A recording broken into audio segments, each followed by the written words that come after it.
From Interior Alaska's most trusted news source, this is the Fairbanks Evening News.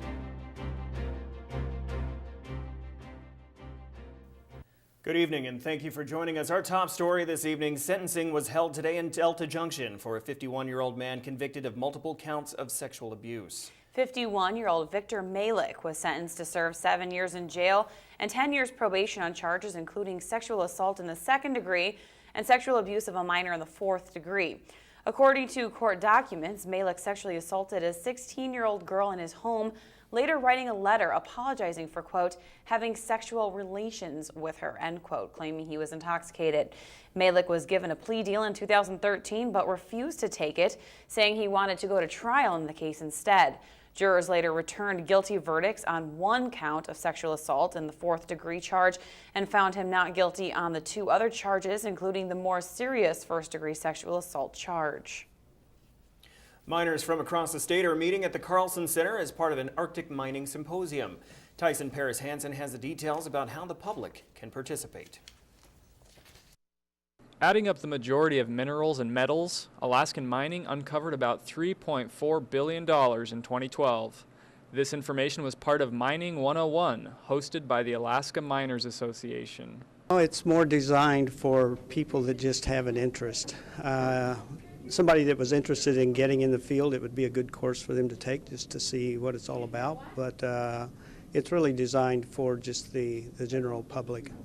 The AMA hosts the biennial conference, which focuses on technical training for mining professionals. Those technical sessions basically cover every aspect of exploration and mining in Alaska. Continuing education is very important to miners. All of these guys that are in the courses right now and tomorrow have a keen interest in either learning more about that particular topic, learning more to add to their credentials, learning more to apply to their operations. The public is also invited to learn more about mining during the large trade show starting Wednesday morning. We're in a new venue and we have about 140 exhibitors. I know that the Fairbanks residents are very familiar with the Carlson Center layout, and because of being here we have a huge trade show that is open to the public. Anyone can walk through and learn about companies involved in mining in Alaska. I need to point out that this year is AMA's 75th anniversary, so we'll be highlighting that as well. It's pretty exciting. For more information about the conference, check out alaskaminers.org. Tyson Paris Hansen reporting. As miners hold their conference in Fairbanks, a partner in the Pebble Mine project has announced it's pulling out. Rio Tinto says it will divest itself of 19% ownership stake in Northern Dynasty Minerals and the Pebble Copper and Gold project. Governor Sean Parnell said it's disheartening to see a company like Rio Tinto take its business elsewhere as a result of the current federal regulatory environment. Congressman Don Young said he was not surprised to see stakeholders in Alaskan projects pull out because of the uncertain regulatory environment the EPA has created.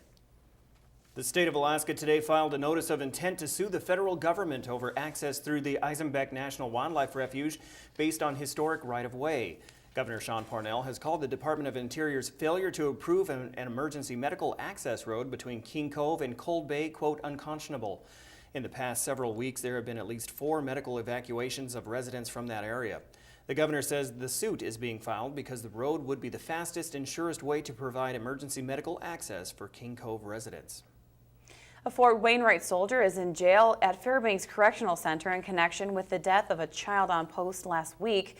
According to Army officials, the Criminal Investigations Division is in the process of interviewing witnesses and reviewing evidence in anticipation of filing charges in the case. The soldier was taken into custody after what Army officials called an incident in on-post housing overnight and in the early morning hours Friday that resulted in the death. The soldier's name and name of the victim has not yet been released. 4-time Iditarod champion Lance Mackey was arrested this morning for violating conditions of release. According to a release, troopers say 43-year-old Mackey was pulled over for a routine traffic violation and was without a proper license and paperwork. The violation stemmed from a violation of probation in a 2013 DUI case against Mackey. He was taken to Fairbanks Correctional Center. Bail was set at $1,000. Mackey is due to be arraigned tomorrow morning in Fairbanks District Court. Okay, when we come back, a local homeless shelter is destroyed by a fire. Also, children work to raise money for a good cause this weekend. We will have details when the Fairbanks Evening News continues. Stay with us. And welcome back to the Fairbanks Evening News.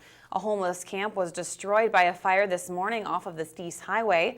According to Fairbanks Police Department, the camp was built by the hand of a local man off of a bike trail near the highway. Motorists reported the large blaze in the woods to the Fairbanks Fire and Police Departments. They say this was a known spot, and the homeless man would often phone officials for different issues, who would then make the trek to the camp, which was a large hut built of sticks, logs, and insulated by sawdust. Law enforcement officials say no one was harmed in the fire, but they do ask if anyone knows the whereabouts of the 60-year-old occupant to phone police and notify them that he is okay. On establishing what we've at the Fairbanks Police Department have nicknamed the Beaver Hut, for lack of a better term, but he's worked on building this camp for about 3 years. The walls were a good 3-4 feet thick. It stood 6 feet tall right behind me, had various rooms, had ventilation with different pieces of conduit, PVC pipe. He ran a heater all winter long, but as far as I know, he survived 2 or 3 Fairbanks winters, and we're not even out of the city limits. Saturday was great for outdoor activities in Fairbanks, and one of the main ones was the 17th annual Mush for Kids at Pioneer Park. The event, hosted by the Alaska Children's Trust, featured everything from fire engines and puppies to snow forts and gymnastics. The main theme, of course, was the kids getting to ride on those dog sleds, and that seemed to be just about everyone's favorite part of the day. I like the most dog sleds because we had a when you went on it, you would go on bumps and it would be really fast. Riding on the dog sled. Why is that? Because we got snow, like little pieces of snow in our face, and it wasn't that fast though, but I still liked it. What I liked most about today was that Pioneer Park opened so everybody could come see the dog sledding and the fun games. While Mush for Kids was going on at one end of town, at the other, 2 young ladies were working to raise money for a good cause. Monty Bowen has that story. 2 9-year-old Fairbanks area girls were at the Bentley Mall Saturday working to raise money for St. Jude's Children's Hospital. It all started while they were making wristbands and wondering what to do with them. We are selling bracelets for the St. Jude's Hospital, I believe. Where did this idea come from? I don't know. Me and Shannon kind of came up with it when we were making bracelets. Shannon's mom says the girls are always busy with something like Saturday's project. They're very, very sweet girls. They're always into helping others and kind of keeping busy. Little entrepreneurs, yeah, absolutely. They picked St. Jude's because of a letter that one of the moms got. And Shannon brought it up and I said, well, hey, let's help these guys. These are kids just like you and McKenna. Let's do it for that. And they both thought it was a good idea, and that's what they're doing. Shannon said their motto is kids helping kids. I felt like that, so they help sick children with no fee and our bill, and so I felt like maybe we should support them. In the few hours they were at the mall Saturday, the girls raised $700 for St. Jude's. This is Monty Bowen reporting. It's time once again for another look at one of the 20 agencies of the United Way in the Tanana Valley. Tonight, Thrive Alaska. Here's News Center's Mike Schultz. Thrive Alaska has evolved over the past 40 years, from beginning as Play and Learn to what it has become today, an early childhood services hub, offering a variety of services to the community. Just the fact that we're here is a big success for me, and any money that they earn to send to St. Jude's is just a bonus. I mean, these girls are really sweet, and I'm proud of them. As they are new to the United Way of the Tanana Valley, she expects the funds that she receives will massively benefit her agency. We serve so many families and providers, and we have staff. One of our grants requires our staff to be degreed, our Head Start program, and so we plan to use that money to help families in need. We are also mandated by the federal grants that we have to serve the neediest of the needy in our community. I asked Alicia what makes her most proud of what her agency has done for the community. I would say that I am most proud that we have advocated for children and families for 40 years. What does Alicia feel is her most fulfilling and rewarding moment while being involved with Thrive? They're all fulfilling. I just every day I have fulfilling moments, and I think that's why I stay. We need families to work for that, for our community to get strong, and families need childcare. Even though the campaign has ended, the United Way of the Tanana Valley is always accepting donations. And remember, all donations stay within the community. Mike Schultz reporting. Hey Joe, how's it going? I'm all right. How you guys doing? Oh, we survived the weekend. You? I mean, it was pretty bad out there. Yeah, it was, but some good things going on in sports. Yeah. Sort of, kind of. In sports, we're talking Ice Dogs playoff hockey. Their playoff series against the Brown Bears is all tied up, but they have a short week because their series is going to continue on Tuesday. Also, some Bonspiel action and more after the break. Bonspiel.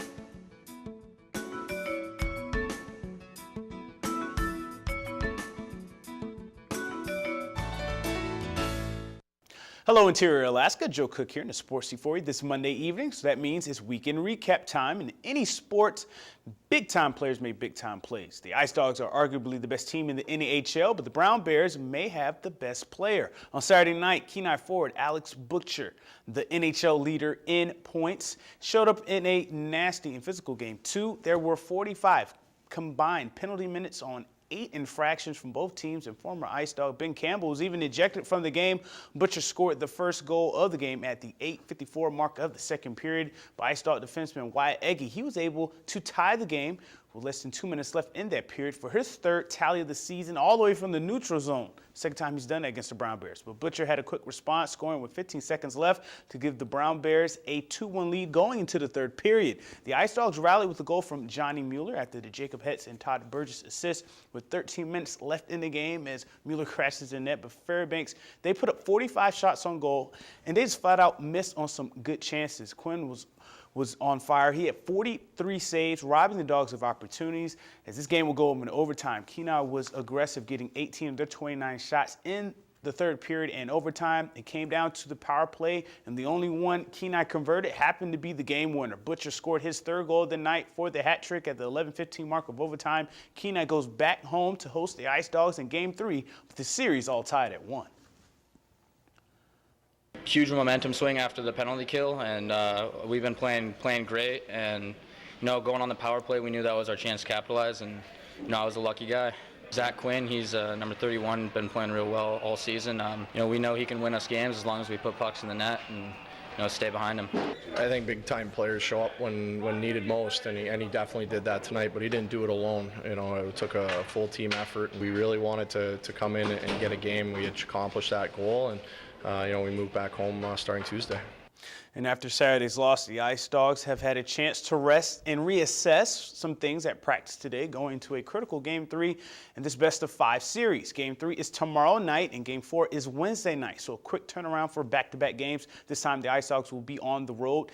They leave this evening just before 7 o'clock. Last time Fairbanks was in the Soldotna Sports Center, they split 2 games as well, winning 3-2 in a shootout on Friday and losing 2-4 on Saturday on March 21st and 22nd. Head coach Trevor Stewart believes his team will get back to the basics. And Victor Lilligren reminds us that the Ice Dogs can and have won in Soldotna this season.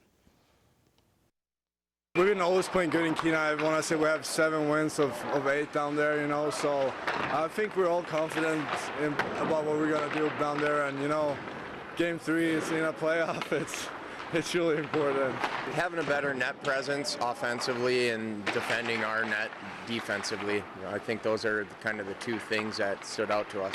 We know we can't put our back against the wall on Tuesday, so we got to come prepared and just play our game. And at the end of Sunday's 79th International Bonspiel, Greg Persinger adds to his Bonspiel Championship collection. The A final pitted Team Berkeley against Team Persinger. It was close throughout, tied 4-4 in the 6th inning after a Team Berkeley rally from Matt Berkeley, Quinn Evanson, Atticus Wallace, and Ali Halverson. Team Persinger, though, they responded, taking a 5-3 lead in the 7th inning. Persinger, Steve Shuttleworth, John Blake, and Pete Lundquist left the door open for Team Berkeley and company in the 8th inning, but they couldn't capitalize. And Team Persinger, they win this one 6-3, winning the Bonspiel, and that's 9 Bonspiel titles for Greg Persinger. And before we end sports tonight, here's another edition of the I-5, the Interior Top 5 Plays.